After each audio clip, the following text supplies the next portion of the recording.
చిత్తూరు జిల్లా శాంతిపురం మండల పరిధిలోని నంజంపేటలో బుధవారం రాత్రి ఇరు వర్గాల మధ్య ఘర్షణ చోటు చేసుకుంది. తమ కుటుంబంపై నంజంపేట గ్రామానికి చెందిన సుమారు 15 మంది దాడి చేశారని వీసీకే ఎమ్మెల్యే అభ్యర్థి గోవిందప్ప ఆరోపించారు. తన తమ్ముడు కృష్ణమూర్తి గట్టూరుకు వెళ్తూ ఉండగా కారుపై రాళ్లతో దాడి చేశారని గోవిందప్ప ఆరోపించారు. ఎందుకు దాడి చేశారని ప్రశ్నించినందుకు తమపై సైతం కర్రలు రాళ్లతో దాడి చేశారని, గతంలోనూ 2 సార్లు దాడి చేశారని చెప్పారు. నంజంపేట గ్రామానికి చెందిన ఉమాశంకర్, బాలాజీ, నాగభూషణం రాళ్లు కర్రలతో దాడి చేశారని పేర్కొన్నారు. చికిత్స నిమిత్తం గాయపడిన వారిని కుప్పం పిఎస్ ఆసుపత్రికి తరలించారు.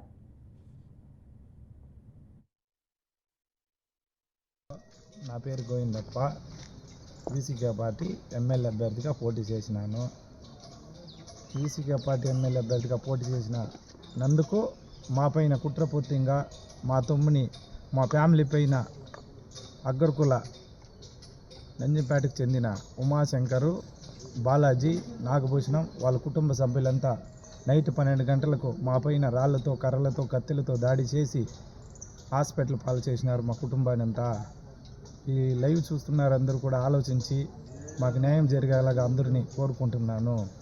కృష్ణమూర్తి మా తమ్ముడు రియల్ ఎస్టేట్ వ్యాపారం చేసుకొని బెంగళూరు ఇంకా వస్తుండగా దారిలో అడ్డగించి వెంబడించి దాడి చేసినారు. నా పేరు గోవిందప్ప.